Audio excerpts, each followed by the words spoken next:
2021 has begun, and in fact, it's almost the end of January.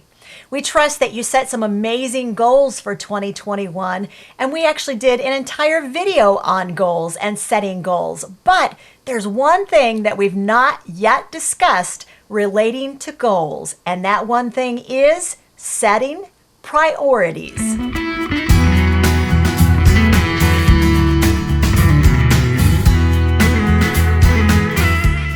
Hi, I'm Hope. And I'm Larry. From Under the Median. Each week we talk with you about living with a spirit of joy and abundance on a shoestring budget. Now, before we get into the topic for today of goals, we want to share with you that there is one part of our budget with which you stridently told us you ought to reconsider that priority. So we actually did. We made a major change in our own budget for 2021, and it's all thanks to you. At the end of this video, we're going to make a super announcement telling you what that change was. So goals. Now, it's great to have goals. It's great to have written goals. And in fact, we encourage you to have a list of written goals. We did an entire video on how to set goals, short, medium, and long-term goals. And we're going to link it up above and in the description of this video. But there's one area directly related to goals that we have not yet covered. And that is the whole idea of setting priorities. Larry, what is the difference between a goal and the priority? Well, that's a good question, and I didn't know what it was either. So here it is.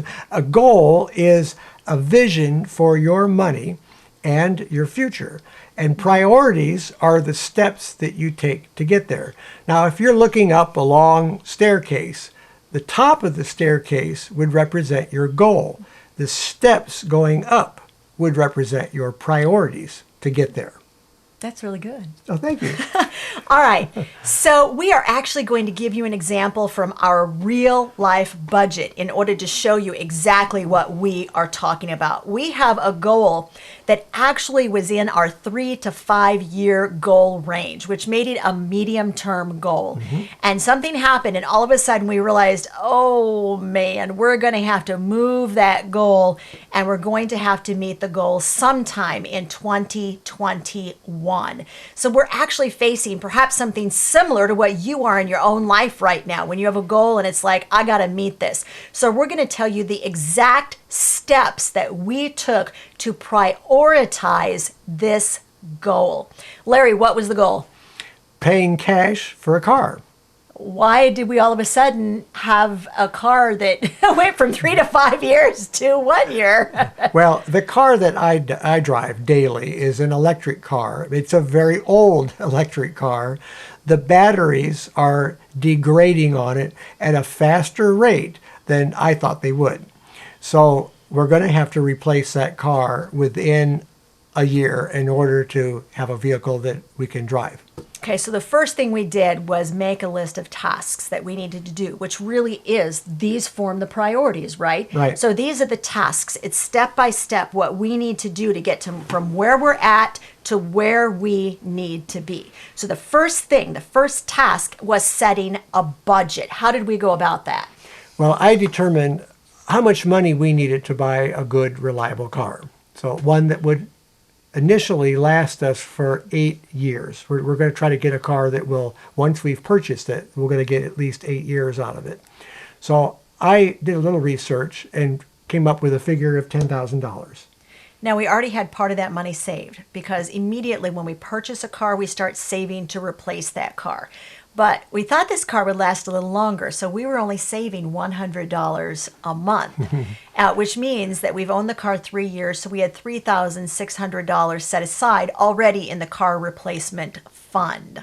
And you can't get much for that. No, you can't. So fortuitously, when I got done adding up the figures from our budgeting in 2020, we had some money that really wasn't allocated toward any of our short, medium, or long-term goals. And it was $4,500. So I asked Larry, can we go ahead and put that immediately into the car replacement fund, which means that the total amount of money that we actually need to save this year is $1,900. And that is very doable. So the next thing we did in accordance with how we handle these things is we set a timeline. Right. We had quite a discussion about the timeline. Well, my timeline, the electric car has kind of an expensive license in our state. And I wanted to get it to the end of the year as close as possible to get the good out of that amount of money. That was my idea. So, and the car's going to run us fine until then. It probably won't cost us anything as far as repairs go, because I've done some repairs to it. my idea was 6 months. So we sort of came to a happy medium, I think. Oh, that's fine. And no, that's fine. and I said, let's go ahead and replace it in August before school starts, because after school starts, our schedule just sort of goes a little bit wonky, just because our children are older and they're involved in a lot of extracurricular activities. Even though we're homeschooled, there's a lot of extra things that they choose to do, and so our schedule gets a little bit crazy. And I don't want to be dealing with a car then. So August puts August us 1st. at 8 months. 8 months. 8 months to save the amount of money. So we're going to have to save $237.50 for each month from here till then. Now, the next thing you want to do after you have figured out your timeline and your budget and your schedule, so you know how much you have to save every month, then you are going to create a checklist. We are huge proponents of checklists when it comes to something like this.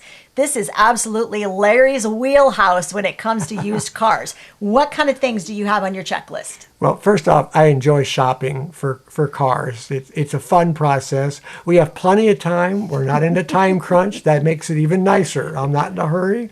So we can take a lot of time to research make, models, and so on, for what our family will need within that $10,000 budget. So from what I've done so far, and I've already done quite a bit of research, I have it nailed down to a particular model, and that happens to be a Honda Fit. So the next thing I do is I go online and I compare prices. Well, what will $10,000 buy us? What will the year of that vehicle have to be? How many miles will it have to have on it? Where do I need to buy the car from? Because there are some areas that are cheaper to buy cars in than others. Large cities, you can get a car cheaper. I was just looking up around for instance, the Chicago area. I can get a car about $600 to $800 cheaper up there than I can in this area. So I don't think we're going to go that far to buy one. But those are things that we start tasking ourselves with. And there's a website that you like that really helps you to do this. Yeah, the website I like is Car Gurus for several reasons. Car Gurus allows you to put the model, the make, maybe the year, different criteria in to narrow down your search. You can also put in the price range, so you can limit that top number. Now I'll go a little above 10,000 because you can always talk somebody down on the price of a car. So I will take all that criteria, enter it in. When it pulls up the results, it'll tell you if a car is over the assessed value or if it's under the assessed value, and it even tells you how much that is. I don't know what website they use for those figures. I don't know if they calculate that off of Kelley Blue Book or whatever they might use. I don't know how they figure that, but you can do your own research on several different other websites as to what the value of the car should be.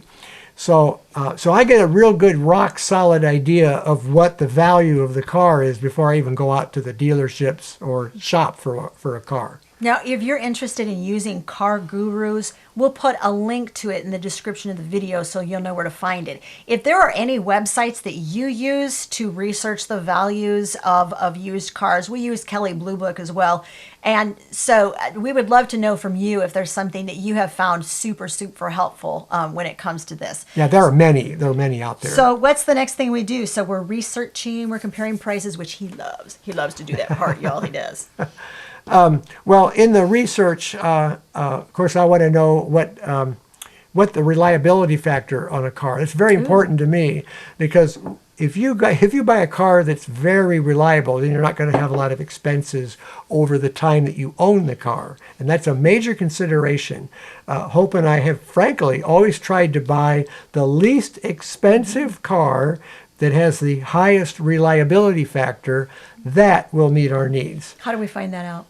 Well, you do that by going, I actually use YouTube videos now. There's so many of them up there. You can take the model and make of the vehicle you're looking for and do a search on YouTube, and you can find many YouTube channels that evaluate cars. Some of them are like Car and Driver, for instance. Motor Week is another one. There are individuals, a lot of individuals, that will do their own personal take, and they'll give pluses and minuses. What do they like the car for? What are the weaknesses of this particular vehicle? So you can get a lot of information about cars, which is why it's good to take your time to purchase one. Now, if you know an independent repair person that isn't associated necessarily with a specific car dealership, they are also great to mine for helpful information and ask, have you worked on this make and model of car? What are the normal things that you see? What's considered normal wear and tear, and what is like something maybe major that you've seen come through your shop repeatedly that would maybe tell me, don't buy this make and model? Yeah, if you know a personal mechanic, that's a good thing to do too. The other thing that's really obvious that I'll do initially is I'll do some test driving, and I won't spend a lot of time. I don't want to take a salesman's time. You know, they're busy. They want to deal with people that are ready to buy, and at this stage, I'm not ready to buy. I'll tell them that. I say I'm just researching, but I'll go and look at the car. We have 2 boys that are still living at home, so we need a 4-seater at least.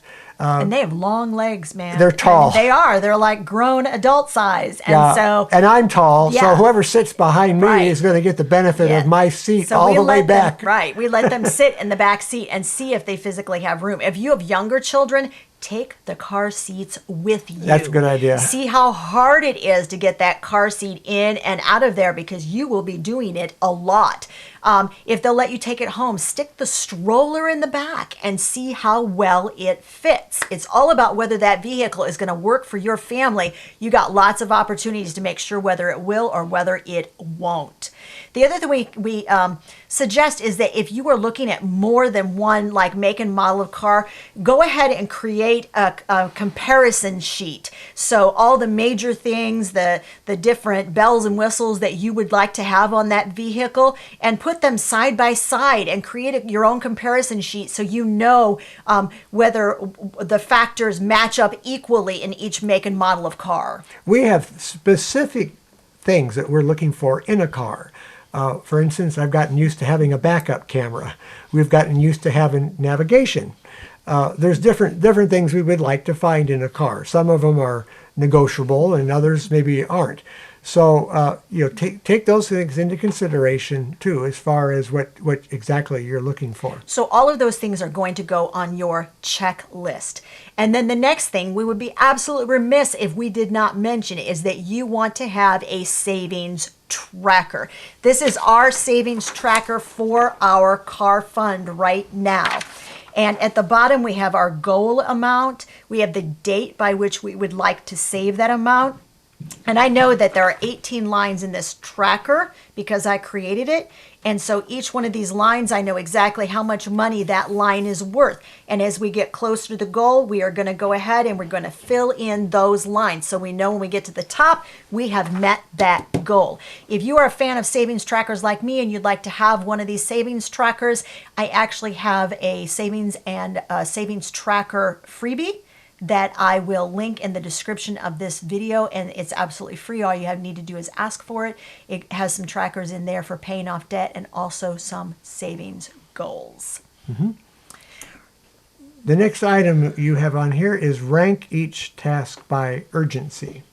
When you create a list of priorities, it should be prioritized. We use that word a lot. I love that word, right? So the most important things are at the top of the list, and those that are less important, as you go down the list, they become less and less important. Why is it important? Because the stuff that is urgent, you may want to make sure you get done first. So make sure that you rank each of the items in that checklist. And this might have to be something on a fluid basis. It might be something you'll have to rearrange.